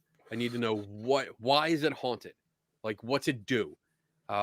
What doesn't it do? What do I do to activate it? And let's try it. Let's see what happens. I mean, there's 2 objects. 1, 2, 3. There's 3 objects I have here that people gave me specifically to curse me. And I'm still here, bitches. Still here. Still alive, still kicking, still loving life. So take that. So that's what I think about haunted objects. I hope that answered your question. It did. Okay. Donna's like, it did. Move on. All right. Question. Kenny, have you watched Proving Demons? He has a regular radio and turns the dials instead of using a spirit box. Regular radio. Oh, so like old school radio. Yeah. Like just analog radio. I have not watched this. I don't know what this is. Proving Demons. Do you know what this is? Yes. We've got history. That sounds good. Technically, I've never debunked him. But only because he tries to prove demons and he casts rituals and things like that. He obviously reads up on stuff and then attempts to do these things. He used to do all the generic ghost hunting. But yeah, we had a little bit of a falling out over some jokes I made at his expense that he didn't find funny at all. I mean, when it comes to any kind of spirit box version, whether it's the like SB7 or the glorified guitar pedal reverb kind of bullshit thing, or just even an old school radio. I mean, I grew up with those radios. I was the remote for those radios. Yeah, you know, like we'd turn the dial, and if you try to tell me that you're getting ghostly voices from them, I'm going to tell you that you need to seek professional help. Boo Productions debunked Proving Demons using a salt gun. It was hilarious. Now I got to see this. Yeah, he took. If you look for them on Amazon, they're for killing flies. It's a little. Oh yeah, I have one. Oh yeah, we have. Yeah, one. he drew a cross on it, and he went hunting a demon in a shed. It's comedy value is great, but he doesn't like people laughing. Oh, because he's trying to be serious. Yeah, I think. Well, that's the image he portrays. I think he's got his tongue in his cheek, and he knows he's going to kick the debunking community off into his step. I'm sure he plays up to it now, because we had a really rough go with it for a couple of months, and then we both. I apologized for personal things I said about him. He apologized to personal things he said about me, and he's like, you're all right. There's worse people than you out in the world, and I was like, we'll never go for a beer, but let's end the war, sort of thing. Right. There's a few people out there that I will try to help anyone. If you come to me and ask for help, I will try to help you, unless you do me wrong, like too many times, which is usually once, maybe twice. Yeah. And there's a few people, that I will be civil with, but yeah, we will not share a beer. We will not go out and hang out anywhere and pretend like we're okay with each other. No. There's only a few though, not really many. Right. I mean, I've had 7 death threats since my channel started a year ago, so I'm doing really well. Yeah. I mean, that's pretty good in a year. I've had quite a few over the years. Yeah. Well, it's 8. It's 8 now, because obviously that guy that was like, I hope you get hit by a bus, I'm coming to fight you and all that. Yeah. Wow. I'm racking them up. Good. I had a guy threaten to cut my ears off. That was great. Oh my gosh. Wow. There's some colorful people out there that really, they get upset. Yep. All right, Patrick, Kenny, when are you going to do another skepticism class at the Rhine Education Center? So I've done 2 classes there, and I do it. There's a class that they asked me for. Lloyd Arabak does a class called Paranormal or Skepticism and the Paranormal, something like that. I've done it twice. Is that not for me? Oh, okay. And I don't know if I'm going to do it again. If they ask me to, I will, because I like to be able to, in that environment where it's very, very slanted towards paranormal, more parapsychology, paranormal, when it's very slanted towards that. I like to be able to be a voice of skepticism, of bringing some perspective to it, and going into my methods of investigating claims. So I do like doing it, and if they ask me to, I will do it again. I've only had 1 negative comment or feedback from that, and that was a it turns out to be a psychic medium that I totally debunked.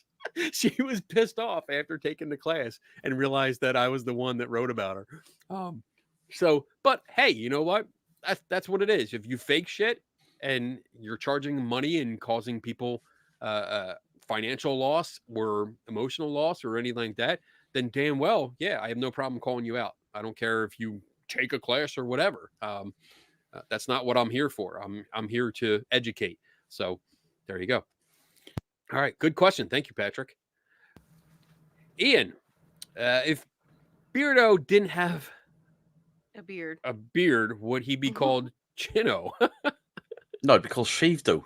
You're being silly. No. That's a good one. All right, moving on. Laws from Oz. Nice. I like that. When it comes to apps, paranormal investigators choose to use either Spirit Talker or Ghost Tube. Are they basically the same because they perform very differently? What do you think? Because I already know. I don't know Spirit Talker. I've played with Ghost Tube, and I think it's crap. But what do you? I'm not a fan of any of the apps. The owners of Ghost Tube, Amy's Crypt, are far more approachable, and I mean they gave Purple the root files or whatever it's called. Yeah, I saw that, they let him dive deep into it. They let him put his video out. Any questions, that's cool. The other app, the guy really doesn't like me. So I had one interaction with the people from Ghost Tube, and that's and it wasn't really like I was going after them personally. Somebody had sent me a question about it, like, "Hey, have you tried this app?" And they sort of like, "Oh, it's really like the Ghost or the Connect. It's like that." So let me try it, and I tried it, and I walked around my house with it, and I was like, "All right, it's picking up chairs, it's picking up the ceiling fan, it's picking up this, and putting stick figures on it. It's doing pretty much the same. It's not anything that I would trust or use as a tool. It's just a novelty. That's basically what it is." And I guess they saw that and they were pretty pissed off because I tried to reach out to them and say, "Hey, like, let's talk. Tell me about what this is. Tell me why you think this is a tool, or is this something you're presenting as serious, or is it like a wink, wink? It's a novelty." I think it depends on, like, I can't pass too much judgment because I don't understand how these things are made, what the programming is. You can show me whatever files you want. It may as well be written in gibberish to me. I don't understand it. But when some people, it comes from a place of their love and belief of the paranormal, and it's a little different. It's when there's a free version, I suppose it's less. When you're charging whatever Spirit Talker is charging now for the full version, which is incredible, but none of them are anywhere near as bad as the Necrophonic. Anyone that asks me, can they use Necrophonic? I'm like, it asks for access to your microphone, it asks for access to your photo library, how many people take photographs of their ID and stuff. Everything you've got is in there, and people are reporting now that it's reading text messages out. Wow. That's pretty bad. That's data mining. It is illegal, and that is scary. Yeah. But I won't pay like the $7.99 or whatever it is to test it. Oh, hell no. But me and Dean, our first ever investigation together, Dean's name came out of the app, and we were like, "Oh my God, this is incredible." Hang on. That was my voice calling Dean, but with reverb on it. Damn. Yeah. See, and that's the kind of thing I like seeing. It's not so much. How do I want to say this?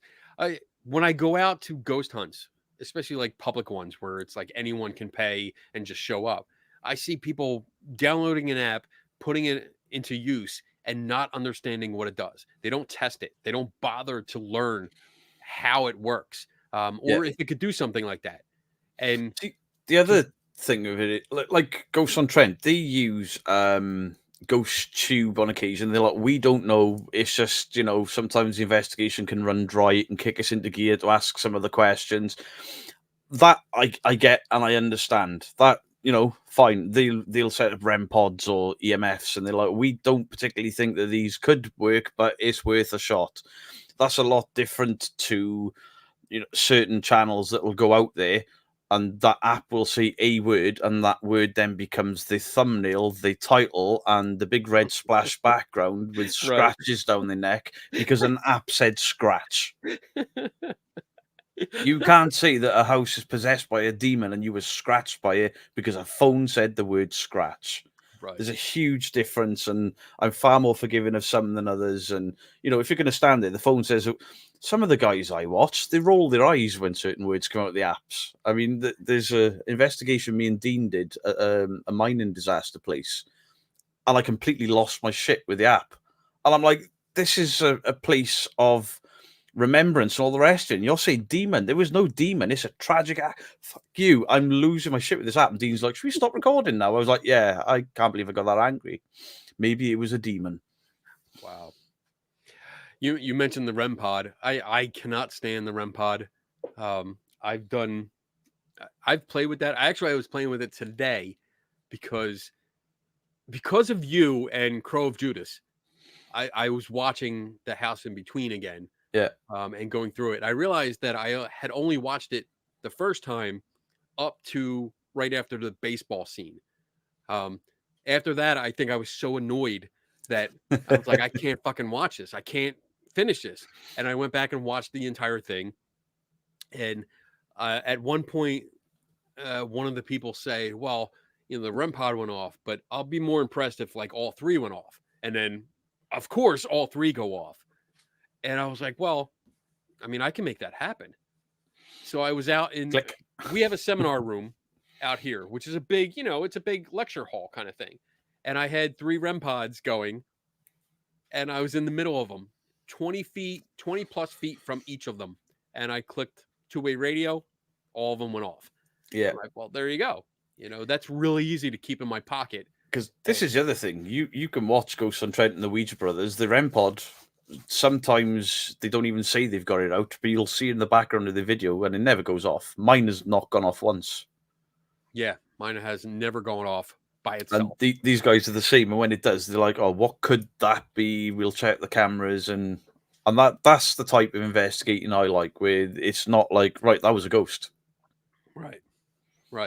And I like that you work with some groups that they not only share everything, but when they don't just come out and say, well, this is absolutely a ghost. This is definitely paranormal activity. It's more or less, this is interesting. We don't know what it is, and put it out there.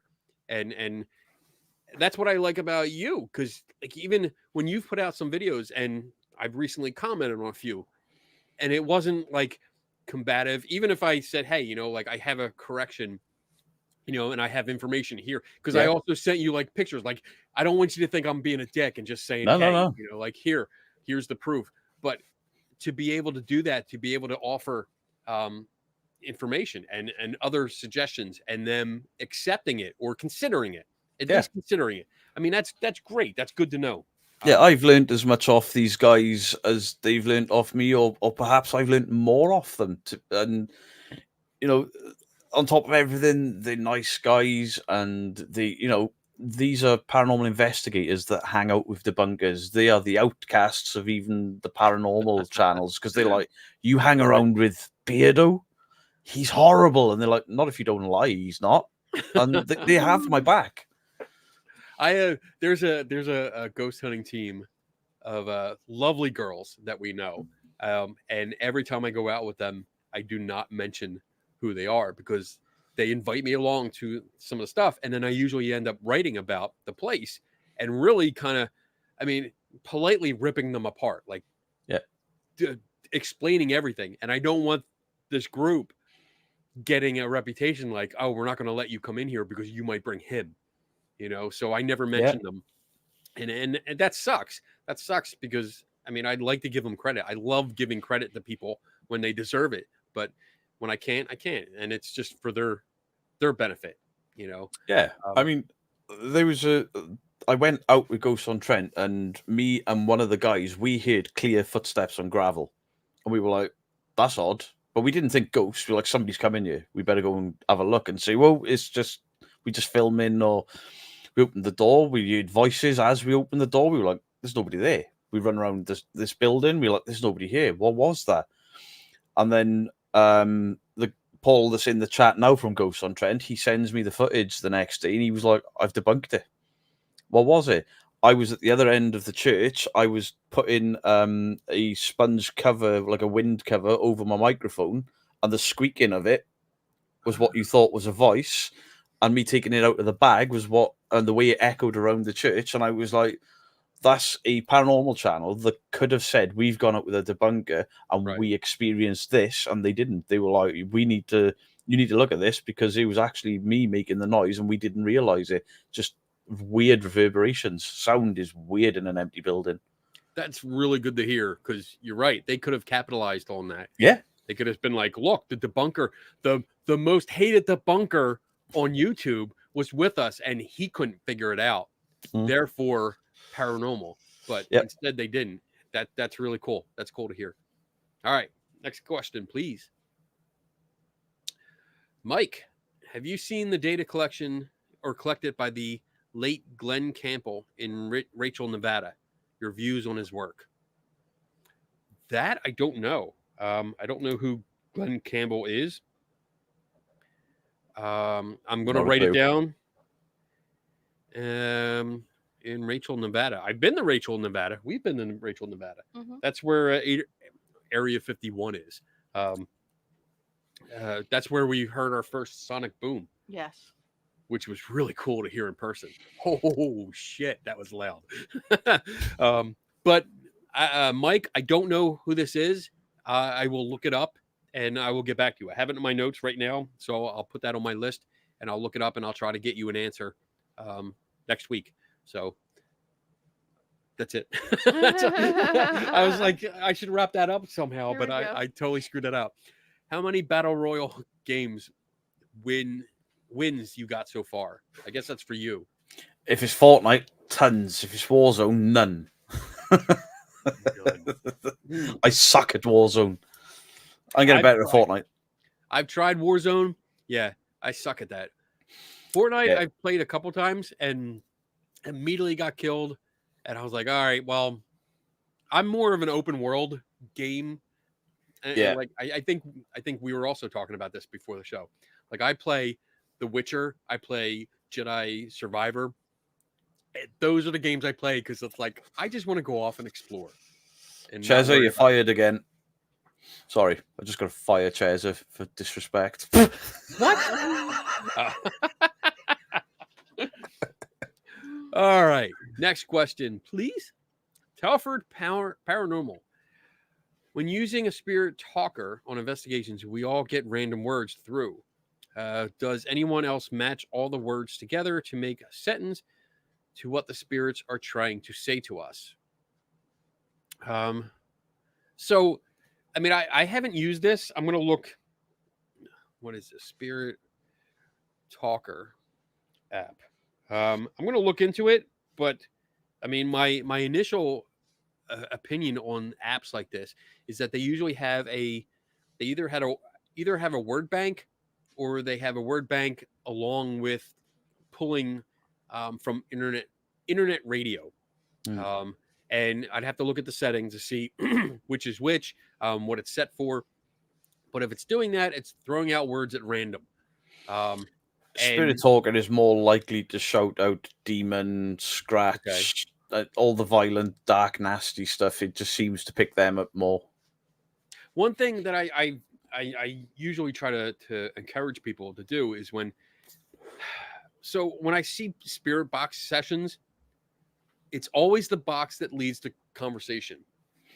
Yeah. Even if it doesn't answer your question, the ghost hunters that are using it are usually letting the answers that they hear dictate how the conversation goes.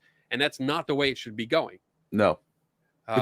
This is why I didn't bin it. I've still got it all in the box over there, but all the equipment I've just put it in a box. I'm like, I don't need this because it's leading me, not the other way around.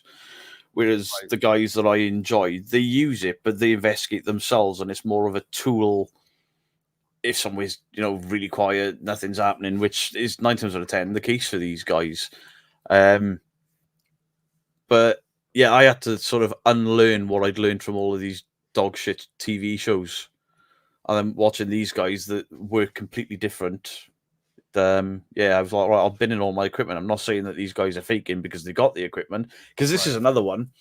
Everyone assumes that, or the wrong types of people assume that debunking means calling someone fake, and that's not the case at all. No. Debunking could be something natural, you know. It could be an equipment malfunction, or it could be a breeze is coming in through somewhere, but it feels like it's coming from there, and then it's working out. That's not calling somebody a liar. No, debunking. Debunking is defined as taking the falseness out of a belief or statement. And that's what it is. If somebody makes a claim that, I saw a ghost, it was over here, or I have a picture of a ghost, and you look at that photograph and you're able to figure out what it is, whether it's an optical illusion or a smudge on the lens or something like this, then you have debunked it. You have taken the bunk out of that claim. That's it. It's not calling people fake or frauds or anything like that. It's solving the mystery. That's what it is. If you want to look into the Spirit Talker app, look up Joe Vitale did a thing on it when he was shaking it and things like that, and he was like, "Yeah, this app I can shake it, and look, it's repeating words just after me." Right. And he did quite a deep dive in. He had 3 phones running 3 different apps, all saying different words, and he could trigger it with different things, and quite interesting. It's really important to test a device. I mean, apps. I don't use apps. I mean, I don't think anyone should use apps because that's not an app. Is an app. It's designed for entertainment when it's marketed towards ghost hunters or anything paranormal. It is just marketed to entertainment. Do not take it seriously. It is not a scientific device.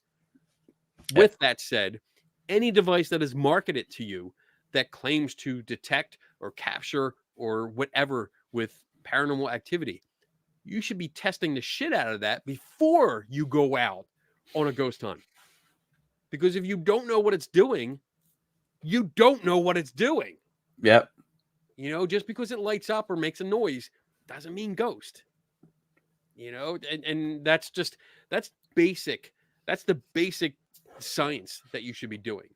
At the very least, test it before you take it out. Know what it does. Know what messes with it. Know what affects it, other than what you might believe or what it claims to be affected by.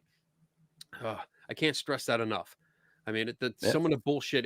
The EMF, what are they called? Like generators or boxes? Well, the pumps. The pumps. I saw you take one apart. I know, and I was so pissed off when I opened it up. I mean, I didn't expect anything. I really didn't. I didn't have high expectations. Let me get this clear. When I take apart a ghost hunting device, I never have high expectations. But when I took this apart, I was dumbfounded by just how cheap it was and how silly it was inside. It was I'm sure it was yours, where you turned on a desk fan and it put out more EMF than what the actual EMF pump did. Mm-hmm. Yeah, my little battery operated fan that has a clamp that you clamp on the side of your desk put out higher levels of EMF than that EMF pump, which was like $120 some American, and the fan was only like $5. Yeah. So hey, save yourself a bunch of cash and just go to Walmart, buy a fan. Buy a fan. Yeah, buy a fan. All right. Another question, please. Question to both host and guest. Do you believe in the existence of a god or higher being? Ooh. That's a dangerous one. Well, there's Thor. Go ahead. I'll let you answer first. I don't believe in God as in the big bearded, Christian God, or I don't believe in a single end. I'm not. A lot of people say I'm atheist, and I don't think I am, because if I'm atheist, I can't then believe in the paranormal in the way that I do. I think that God is a misconception of good and evil, our conscience, and then the images of gods. For example, Odin and his chariot in the sky. Is that not the Norse people mistaking a comet for something else and then basing? I'm not shitting on anyone's religion. Please don't think I'm doing that. Whatever makes you a better person, if it makes you feel good, have at it. Personally, I don't have any belief in a higher being. So I'm gonna piggyback off of what you said. Like if it makes you a better person, by all means, have at it. If that makes you feel good, fine, as long as it doesn't make you an asshole. Because we have seen that. If you use your religion in order to put other people down, or a certain group of people down because of what they believe or what they enjoy or what they prefer, then I think it's not a good thing. When it comes to the existence of a god or higher being, for me personally, no, I do not. I was raised Catholic. Yeah. I stopped believing in that when I started questioning, and got usually told to shut up and don't question, but I questioned anyway. I would consider myself atheist, slash agnostic, because I don't know. I don't know what's on the other side. And I would also point out that, atheist means that you don't believe in a God, which is a capital G, or gods. So if you don't believe Odin was a god, then you're atheist. Yeah. Then by definition, you're an atheist. If you don't believe Zeus was a god, same thing. There's thousands. If you look at religion across the millennia, there's thousands of gods. If you don't believe in all of them except for one, yeah, I can call you an atheist too. Yeah. But I'm not gonna do that. I really don't care. Religion doesn't bother me. Like when people like wish me a Merry Christmas or Happy Christmas or something like that, I don't take it as like they're trying to force their religion on me. It's they're good intentioned people. That's fine. It's a good intentioned comment. When people try to stand on their soapbox and try to convert me actively, then we'll have a discussion. Yeah, I can get quite pissy with people when things are forced upon. You need to repent your sins. What? So a murderer can just say, "I repent for my sins" and then go to heaven? If there was something up there, I don't buy into that. I don't like the idea that you can do whatever you want, but in the end, if you're like, "Oh, I'm sorry," now I'm going to get in trouble, that's bullshit. That's sorry because you just got caught. That's all that is.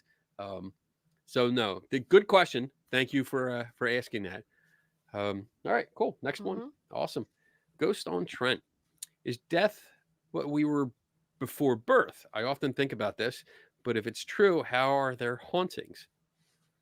Is death? So for me, I'll go first on this one. For me, my idea right now is just non-existence. So there is non-existence before you, and then you are created through a chemical reaction, thanks to your parents, and then you're into existence. I know, like that's like, yeah. You're in existence. We're here now. Everyone watching this, we're all here. We exist. And then when we expire, we are no longer in existence. And that's it. I don't know what, I have no memory of beforehand. So for me, there was nothing. And I think I'm going to return to nothing. And I think that's why I'm so okay with being so busy now, because when I die, I'm just going to, it's nothing. I'll be able to rest. So that's my version of it. What do you think? What we were before birth, I don't know. But I'm, for somebody that doesn't believe in religions, gods, etc., it's a really comforting feeling to think there could be something after. It's a very comforting thing. After my grandmother died, and I was going through a bit of a rough time in my life, and I kept smelling cigarette smoke, and I was like, couldn't work it out. I blamed my kids. I was like, one of you is smoking, I will catch you. And then I just looked at my grandparents. I got a little urn with both of their little bits of their ashes in this little urn.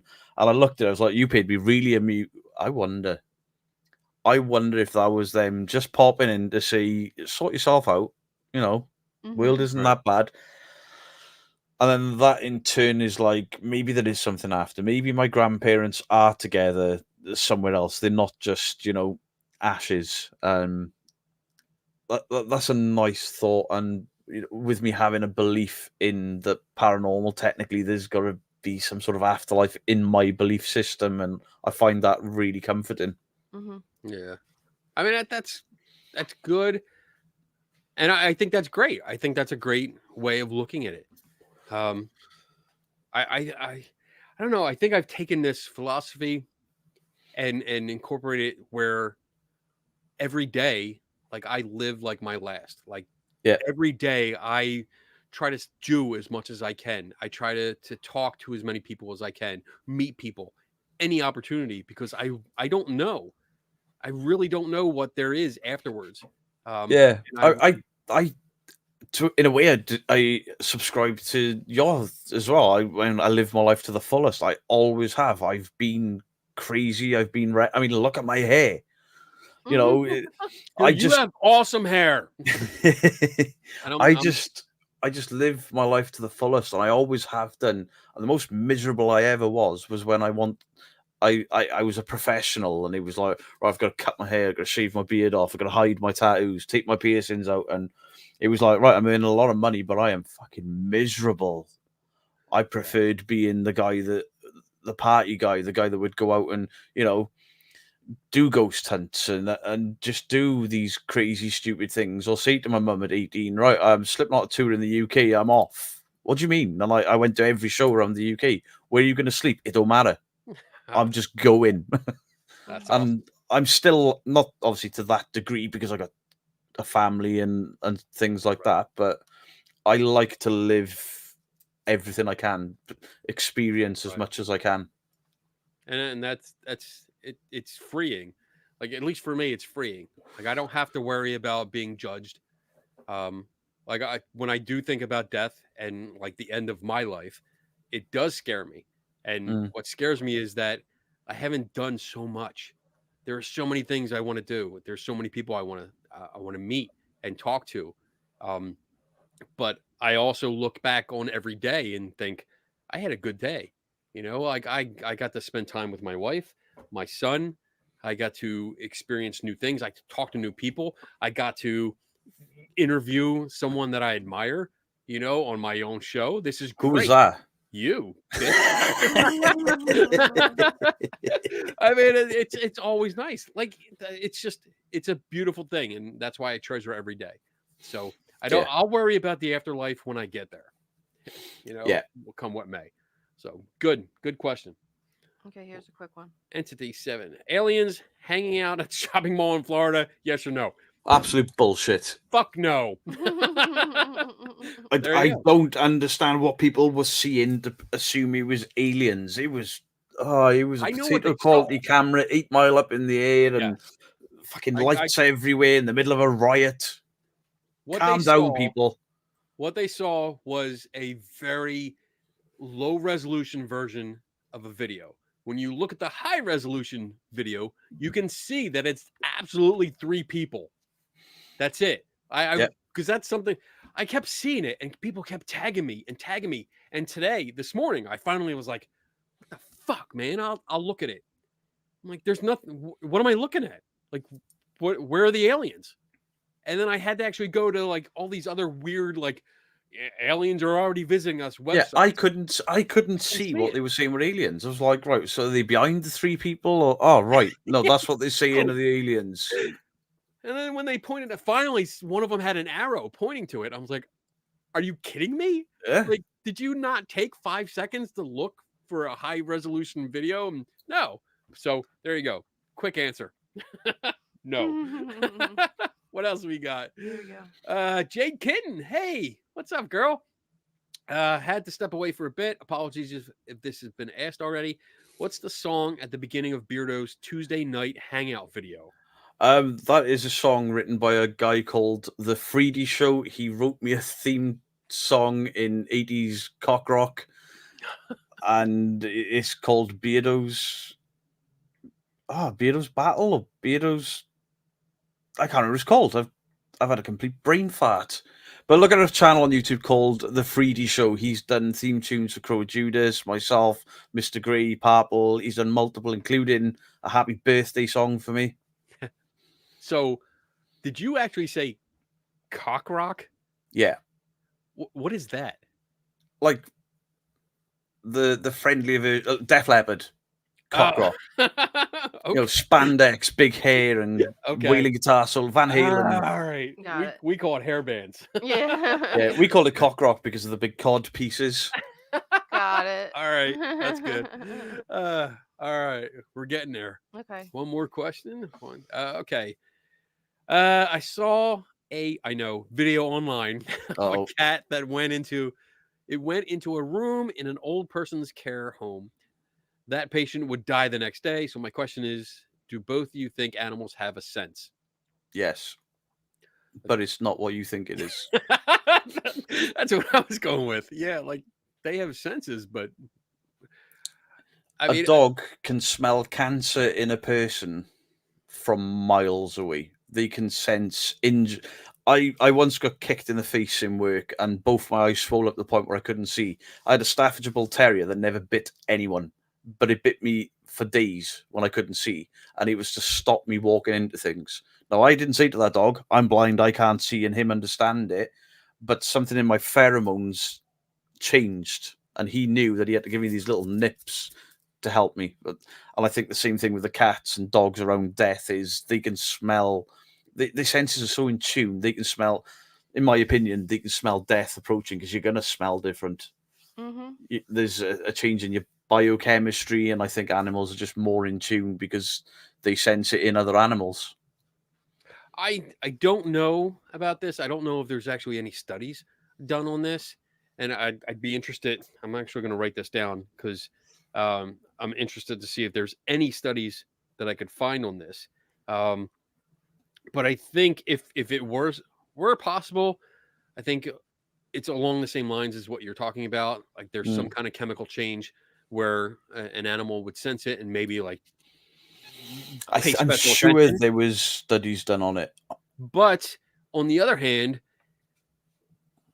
it's a matter of what's the subjective validation.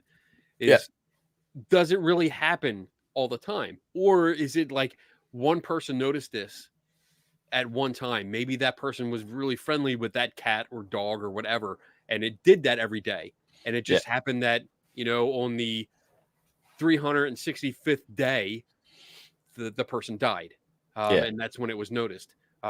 This is why I first go to studies. Like, have people actually looked into this? And I'm talking academic studies, not like a ghost hunting website. And again, I'm not trying to be mean to ghost hunters, but most ghost hunting websites are not scientific. And I'm looking for academic studies. So I'd like to look into that to see if there's a case study, because it would be interesting to see the numbers and what conclusions they came up with. It would be really interesting. So good question. I did write it down. I'm going to look that up later and see if I can find an answer for you. Okay.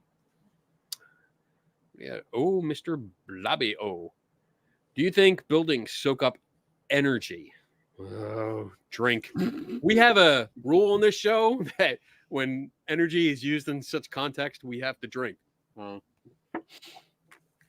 Maybe traumatic or positive, which is what people pick up on when feel uneasy in haunted buildings. All right, so I'm going to say this, and I'm not trying to be insulting, but energy used in this context is a filler. It's a buzzword. It's not something like when you say energy, from a scientific perspective, we want to know what kind of energy. And energy is not negative or positive. That's a human emotion that we put onto it. But it's not actually negative or positive. There is no such thing. Or traumatic. Energy is like electrical, potential, radiation. stored or potential energy or kinetic energy. These are different types of energy. Buildings itself, there is no recording medium. It doesn't soak up something like sound waves or EMF in the visual spectrum or something like that, where it will later release it. That's not how it works. So my short answer would be no. Buildings do not soak up energy because that's not. I mean, when you're talking about like heat, radiation, like yeah it'll soak up heat and release it throughout the day. That's why big cities are usually warmer during cold months, because it soaks up the sunlight and the radiation during the day and then releases it slowly at night. So when we're talking that, yeah, I agree. But when we're talking about paranormal energy, there is no such thing. It just doesn't exist. At least it doesn't exist in something that is measurable, which is important. Potentially. Yeah. So that would be my answer. I've got a different answer there, because if somebody's had a massive fight, a massive fight, and then you're going around there for tea, you're completely unaware of it. They open the front door, you walk in, they're all smiles, and you're like, shit. They've argued. There's something off.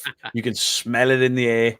And it's like when people say things like, there's like trauma has like bled into the brickwork, the stone tape theory. I don't believe the stone tape theory as such, but some people there's just, I don't know. And obviously this is where we differ. I think the emotional impacts can imprint somewhere, somehow, and until somebody has found a way to record it, I'm probably just going to look like a lunatic. I'm on the fringe of it. I know it's pseudoscience, but again, it plays into makes me feel better, that there's something else. And that's not me. That's not me like batting away being a complete skeptic. That's not my go-to answer for ghosts are real, because it makes me feel better. Potentially they're real, and I feel better for that, and we just don't know how to record it yet or interact with it, or maybe it's a time slip or something dimensional, or maybe it's just a brain chemistry and mine's a bit off. I don't know. I think we might be talking about two different things. Like when you describe that, to me that sounds more like reading the room. So like if you go in after a fight, there's an obvious change in behavior. Or maybe it's not so obvious. It's subtle, but you pick up on it, because like if people just had a fight and they usually are happy-go-lucky and friendly and stuff, and they seem more reserved and they avoid eye contact with each other. Like these are little things that we might pick up going into the room and think, oh, something, what's going on, guys? Like why is there tension? So I think like more of I guess what a slang term use of the word energy. Yeah, I mean, I used to put the very famous Albert Einstein thing up at the beginning of my videos. Energy can never truly be created or destroyed. Yeah. I used to put that up, and I think it might even have been you that discussed it at some point in the video. Like, everyone's taking this out of context because of, and I was like, all right, I'm not using that anymore. Because there's more to the quote than just that. What everybody and quotes. It's out of context as well. It's a different type of energy. It changes forms. Yeah, but yeah, I think there's different perspectives on what the term energy, and even like the follow-up comment that he just put up. I think there's a different approach to that, where energy is, I think, used more as like a placeholder. And I'm not trying to talk down or be insulting or anything like that. Or it's a placeholder for this noticing the subtle cues, the contextual cues of the environment. I think that's what it is, rather than an actual energy, in relation to like electricity or radiation or something like that. So cool. All right. Thanks, Mr. Blobby. That was a good That was good. I like that. I like when we get to talk and discuss like that. All right. We're almost there. One We're more. actually over time, but we have This two is more the last questions. one. All right. Can we get the names and links for his channel? Question and the guy's name you two keep mumbling. The guy's name that we keep mumbling. Who are we mumbling? We mumbled. Do we mumble? I guess so. I don't know. mean, Dr. Jim, you have to turn up your hearing aid a little bit. oh, I'm Welsh. Don't diss the accent. We speak weird. I know that if you want to go see his channel, it's on YouTube and it's called Beardo Gets Scared. It's really good. Check it out. If people, because we're at the end now. That was the last question, right? Yeah. Okay. So if people want to get in contact or learn more about you, where do they go? YouTube is the best one. Beardo Gets Scared. I have a Facebook page, not a group, that's also called Beardo Gets Scared. I'm on Twitch as well as Bearded Geek Live, but that's shooting games and me generally nerding out over Star Wars and whatever that I've got on my desk at the time. I'm on Twitter. It's at 667geek, one louder than Satan. I was wondering where you're going with that. That was good. I had a T-shirt with 667 on it. I'm louder than Satan, and because my mother was a born again Christian, and I bought it just to annoy her. That's great. That's awesome. All right, we are at the end. This has been an amazing show. I've had so much fun talking to you, talking with you, discussing these ideas and questions. It's just been great, and I'm happy to finally meet you, like virtually, face to face. Yeah. It's been a lot of fun, and obviously this day and age to be able to just speak to somebody that is your peer in America it's incredible. And then just something else I'd love to add on to the end. All you guys in the UK and Europe, this 3 or 4 o'clock in the morning for you guys staying up this late to watch two old guys talk shit and disagree about a lot of things and agree about things. It really means a lot to us. It really does. Yeah, it does. I mean, there's so many more people, so many new people to this show. And I know they all came here to see you, and it's great. I love seeing them. Come back to see Kenny. Come back. Yeah, you know, if you're come back to see Kenny. I know at the time is not like the ideal. best for you guys, but I do appreciate you guys staying up and participating and just having the great conversations. I love seeing the comments just going by and everyone interacting and signing. And you have a great fan base because it looks like so many know each other and they're just so happy to see each other. That's great. That's so great. All right, cool. So we are done. Few announcements I want to get before I sign off here with you.